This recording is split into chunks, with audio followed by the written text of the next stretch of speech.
नमस्कार, मैं रफी और आप देख रहे हैं डीएनए इंडिया। अजमेर के रेलवे स्टेशन के पास गांधी भवन पर पान लगाने वाले दुकानदार ने कानून को अपने हाथ में लेते हुए नशेड़ी की बेरहमी से पिटाई की, जिससे नशेड़ी की आंखों से खून निकलने लगा। प्रशासन को चाहिए कि खानाबदोशों व नशेड़ियों पर कार्यवाही करे, और साथ ही कानून को अपने हाथ में लेने वालों को भी किसी भी सूरत में न बख्शे।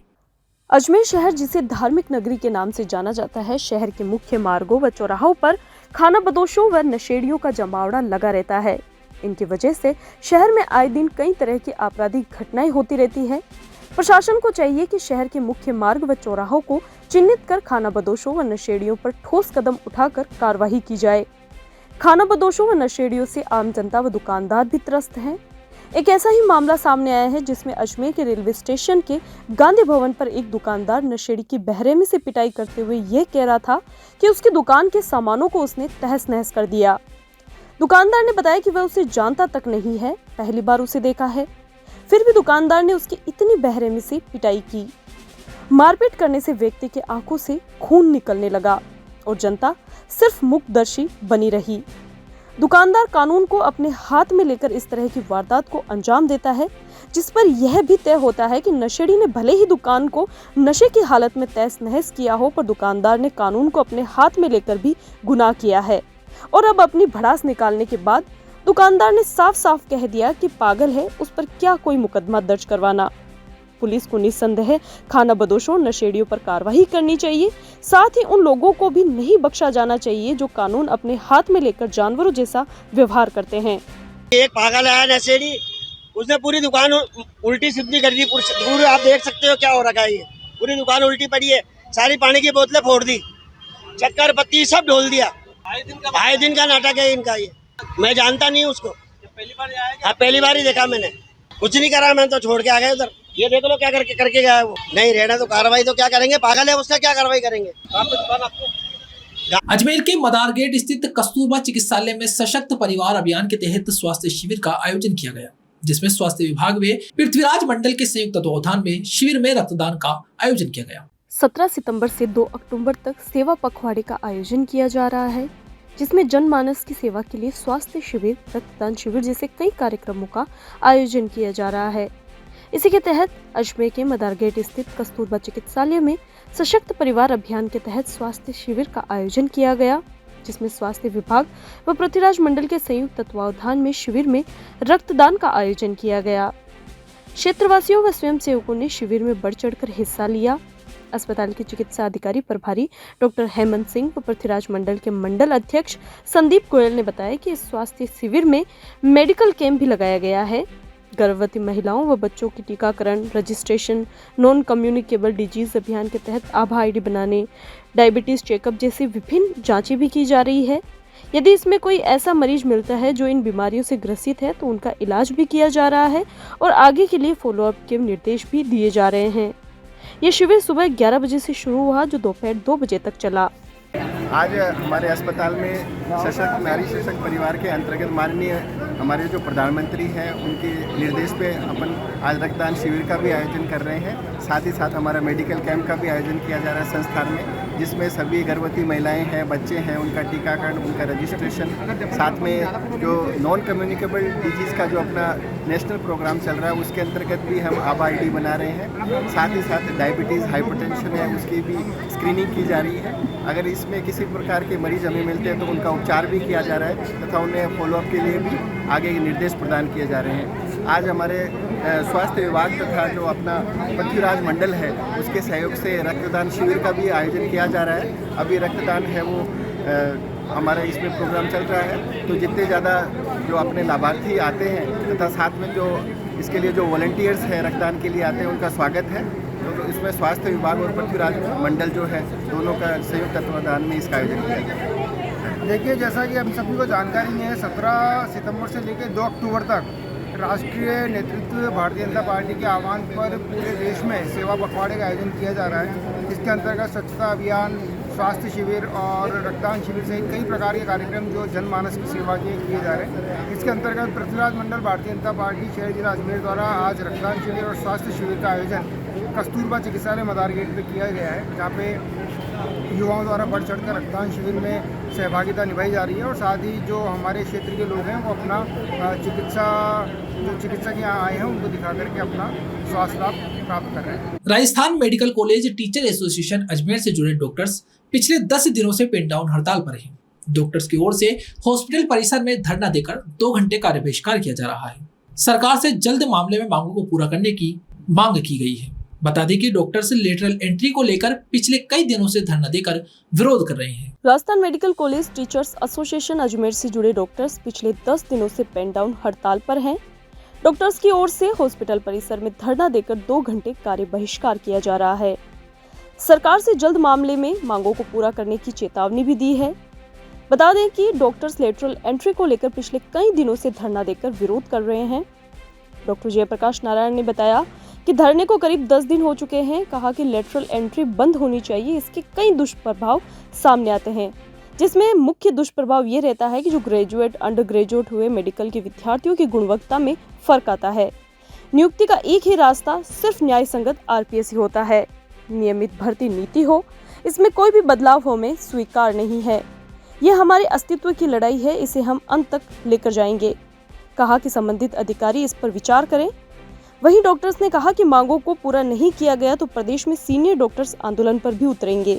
ये स्ट्राइक का यहाँ पे 10वां दिन है जो हम यहाँ बैठे हैं। हमारा जो मेन डिमांड है कि भी मेडिकल शिक्षा है जो उसमें लेटरल एंट्री बंद होनी चाहिए, क्योंकि लेटरल एंट्री के बहुत सारे नुकसान हैं। जो हमारी एजुकेशन सिस्टम है जिसमें अंडर ग्रेजुएट भी आते हैं, पोस्ट ग्रेजुएट भी आते हैं, उनकी गुणवत्ता में बहुत फर्क आएगा। क्योंकि जो आरपीएससी से पास होकर आते हैं, जिनका एक क्लिनिकल कैलिबर होता है, जिनका एग्ज़ाम होता है, उससे गुणवत्ता मेंटेन रहती है। तो हमारी एक ही डिमांड है कि जितने भी मेडिकल कॉलेज में टीचर्स आए वो आरपीएससी के थ्रू ही आए, एक ही सिस्टम से आए। उसके अलग अलग सिस्टम्स नहीं होने चाहिए। अलग अलग सिस्टम का मतलब हो गया कि भी आपने उसकी गुणवत्ता से कहीं ना कहीं कॉम्प्रोमाइज़ किया है। हम चाहते हैं कि गुणवत्ता हमेशा एक जैसी ही बनी रहे। तो हमारी एक ही मांग है और सरकार से अनुरोध है कि भी सरकार इस बारे में विचार करे और जो सीनियर अधिकारी हैं जो इस कैडर को देख रहे हैं, चाहे वो आईएएस ऑफिसर है या हमारे डायरेक्टरेट के लोग हैं या सेक्रेटरी है या हमारे चिकित्सा मंत्री है, उनसे हमारा एक अनुरोध है कि वो इस बारे में हमारी मांगों को जल्द से जल्द सुन। यहाँ रुकते एक छोटे से ब्रेक के लिए, जल्द हाजिर होंगे खबरों के नए सफर के साथ। कैंसर बीमारी ही ऐसी है, चिंता तो होगी ना। लेकिन अब अपनी चिंता को बदलो विश्वास में, क्योंकि आदिनाथ कैंसर मेडिसिटी में है रेडियोथेरेपी, कीमोथेरेपी और कैंसर सर्जरी के उपचार के साथ आधुनिक सुविधाएं भी। विजिट करें आदिनाथ कैंसर मेडिसिटी एट चाची आवास अजमेर।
पुष्कर के प्रधान वराघाट चौक पर 21 सितंबर से शुरू होने वाले रामलीला महोत्सव के तहत आयोजन समिति श्री ब्रह्म पुष्कर सेवा संघ द्वारा शुक्रवार को आयोजन स्तर पर बल्ली पूजन का कार्य किया गया। पुष्कर के प्रधान वराघाट चौक पर 21 सितंबर से शुरू होने वाले रामलीला महोत्सव के तहत आयोजन समिति श्री ब्रह्मा पुष्कर सेवा संघ द्वारा आयोजन स्थल पर बल्ली पूजन किया गया। संघ के अध्यक्ष सुरेंद्र राजौरिया एवं सचिव चंद्रेश्वर गौड़ ने बताया कि प्रदोष तिथि के मौके पर शाम को 5:15 बजे श्री राम सखे पीठाधीश्वर पुष्कर के आचार्य महामंडलेश्वर नंदराम शरण महाराज के सानिध्य में सेवा संघ के पदाधिकारियों द्वारा वैदिक मंत्रोच्चार के बीच बल्ली का पूजन किया गया।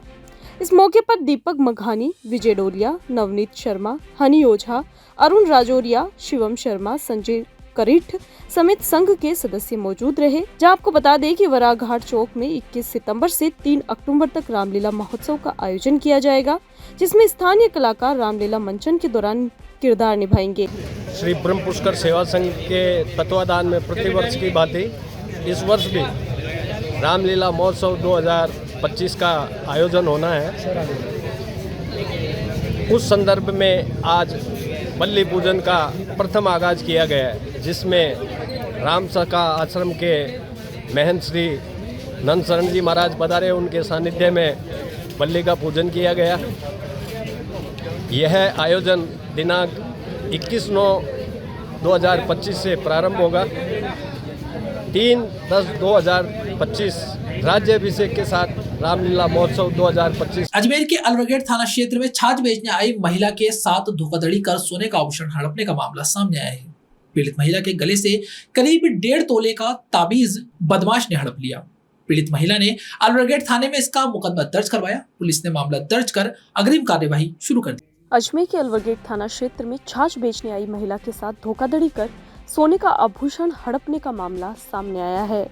पीड़ित महिला के गले से करीब 1.5 तोले का ताबीज बदमाश ने हड़प लिया। पीड़ित महिला ने अलवरगेट थाने में इसका मुकदमा दर्ज करवाया है, जहां पुलिस ने मुकदमा दर्ज कर अग्रिम कार्रवाई शुरू कर दी है। थाने के एएसआई बाबूलाल ने बताया कि 19 सितंबर को सुबह सेदाई निवासी सेना भगवानगंज में सब्जी व छाछ बेचने के लिए आई, जिस पर एक अज्ञात व्यक्ति द्वारा महिला से 10 किलो छाछ लेने की बात पूछी गई। महिला ने मना कर दिया कि आज छाछ बेच दी है, फिर कभी ले लेवे, जिस पर अज्ञात व्यक्ति ने महिला को बातों में उलझाए रखा। अज्ञात व्यक्ति ने महिला से उसके गले में पहने ताबीज के बारे में जानकारी लेना शुरू किया। बाद में कहा कि उसे उसके सेठ के बेटे की शादी है, इसके लिए उसे इस तरह का ताबीज बनवाना है। इस तरह की चिकनी चुपड़ी बातें कर बदमाश ने महिला को अपने झांसे में ले लिया और अपने सेठ को ताबीज का पैटर्न दिखाने के नाम पर महिला के गले से ताबीज उतरवा लिया और ताबीज लेकर फरार हो गया। पीड़ित महिला ने इस पूरे मामले की शिकायत अलवरगेट थाने में दी है, जिस पर पुलिस ने मुकदमा दर्ज कर अग्रिम कार्रवाई शुरू कर दी है। ये दिनांक 19/9/2025 की घटना है। एक महिला है जिसका नाम है सेना, पत्नी बद्री प्रसाद बद्री, जाति चीता है, निवासी सेदा रहने वाली है। वो दिनांक 19 को यहाँ छाछ बेचने का, सब्जी बेचने का काम करती है भजनगंज में। तो वो एक आदमी, उसके अनजान आदमी उसके पास आया। उसने ये कहा था कि 10 किलो छाछ है क्या? उसने मना कर दिया कि आज छाछ मैंने आज छाछ तो बेच दी, अब मेरे पास छाछ नहीं है। तो उस अनजान व्यक्ति ने उसने कहा कि मैं कल छाछ ले आऊँगी, आज तो मेरे पास छाछ नहीं है। तो उस अनजान व्यक्ति ने ये कहा कि मेरे सेठ के बच्चे की शादी है और इसलिए जो आपके गले में जो मांदा पैर का आपने ताबीज़, वो ताबीज़ ऐसा मुझे बनवाना है, तो ये ताबीज़ मुझे दे दो, मैं सेठ को भी दिखा के आता हूँ।